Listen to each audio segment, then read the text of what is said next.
Hey guys, good afternoon everyone. सुबह किसी student ने ग्रुप पर एक क्वेश्चन डाला था और जस्ट अभी मैंने देखा तो सोचा इसे सॉल्व करना चाहिए। तो चलिए आप लोग भी देख लीजिए, शायद आपके भी काम आए। प्रीवियस ईयर का क्वेश्चन लग रहा है देखने से।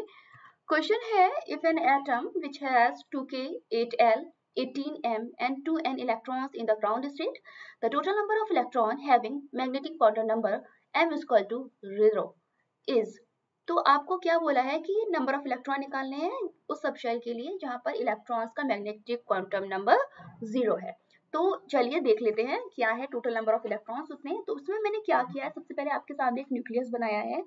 तो देखो ये है न्यूक्लियस, ये हमारी शेल्स हो गई जिसमें इलेक्ट्रॉन्स हैं।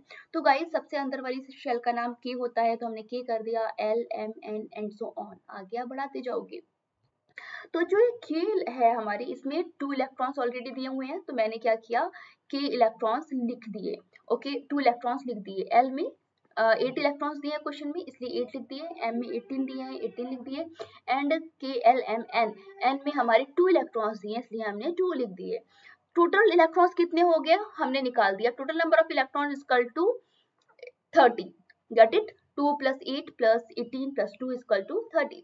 अब इलेक्ट्रॉनिक कॉन्फ़िगरेशन की बात कर लेते हैं। हमने उसके बाद इलेक्ट्रॉनिक कॉन्फ़िगरेशन लिखा। वो हमने क्यों लिखा, क्योंकि हमें जिस भी इलेक्ट्रॉन का m = 0 वैल्यू है मैग्नेटिक क्वांटम नंबर की, उस इलेक्ट्रॉन्स की नंबर ऑफ इलेक्ट्रॉन्स निकालने हैं। तो हमने जब 2l की बात करी, सॉरी 1s की बात करी, तो l की वैल्यू क्या होती है 0, l = 0। तो m = क्या होगा, magnetic quantum number -L2 + L very करता है। तो हमने अगर वैल्यू रखी तो क्या आएगा, 0 आ जाएगा m = क्यों, क्योंकि यहाँ पर l की वैल्यू 0 है। तो हमने जब l की वैल्यू एक बार निकाल ली तो m की वैल्यू आ गई, इसका मतलब s कहीं पर भी होगा हमेशा m = 0 ही होगा, है ना। तो यहाँ पर भी m = 0, यहाँ पर भी m = 0। इसीलिए नंबर ऑफ इलेक्ट्रॉन कितने होंगे मैग्नेटिक क्वांटम नंबर 0 होने पर, 2 होंगे। ठीक है, p की बात कर लेते हैं। p में l = 1 है, तो m = क्या होगा, -L2 + L। तो -1 0 + 1 इसकी वैल्यू होगी। अब हमने क्या किया, इलेक्ट्रॉन्स को फिल कर लिया और मैग्नेटिक क्वांटम नंबर की वैल्यू पुट कर दी। तो 0 पर आपके कितने इलेक्ट्रॉन्स आए हैं, 2 इलेक्ट्रॉन्स आए हैं, इसीलिए इसमें इलेक्ट्रॉन की वैल्यू कितनी हो गई, 2 हो गई।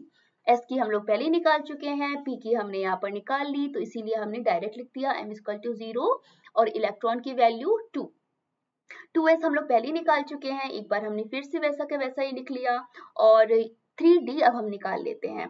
तो l = 2 होती है 3d की value. Azimuthal quantum number is 2। Okay, l क्या होता है, azimuthal quantum number, m magnetic quantum number, -2 2 + 2। तो क्या वैल्यू हो जाएगी, -2 -1 0 + 1 + 2। हमने इलेक्ट्रॉन्स को फिल अप कर लिया, एक बार फिर से मैग्नेटिक नंबर की क्वांटम नंबर की वैल्यूज पुट कर दी। तो 0 कितने इलेक्ट्रॉन्स रख रहा है, 0 2 इलेक्ट्रॉन्स मैग्नेटिक क्वांटम नंबर 0 रख रहे हैं। Get it. तो इस तरीके से आपने सारे नंबर ऑफ इलेक्ट्रॉन्स निकाल लिए। अब देखो टोटल कितने इलेक्ट्रॉन्स आपने निकाले। 1s के लिए आपने 2 इलेक्ट्रॉन निकाला, 2s के लिए 2, 3s के लिए 2, 3p 6 में 2, m 3p 6 में 2, 3s 2 में 2 एंड 3d 10 में भी 2 इलेक्ट्रॉन्स आपने निकाले हैं। 2 इलेक्ट्रॉन्स मतलब फॉर m = 0 के लिए। तो कितने हो गए, ये आपके हो गए 1 2 3 4 5 6 7। तो 7 × 2 दैट इज 14 इलेक्ट्रॉन। तो गाइज आपका सही आंसर क्या होगा, 14 इलेक्ट्रॉन। कहाँ पर है, यहाँ पर। Get it. तो ये था हमारा क्वेश्चन। आई होप आपको समझ में आया होगा। अगर आपको कोई भी इस तरीके का डाउट है तो आप लोग मुझे ग्रुप पर सेंड कर सकते हो। मैं आप लोगों की पूरी कोशिश करूंगी कि हर क्वेश्चन को फटाफट से सॉल्व करके आप लोगों को दूं, जिससे कि आपके डाउट में, आपके प्रिपरेशन में कोई भी प्रॉब्लम नहीं होनी चाहिए और कंटिन्यूस चलती रहनी चाहिए। तो गाइज अभी के लिए बस इतना ही। तब तक stay tuned, stay safe, have a good day, bye all. Thank you so much.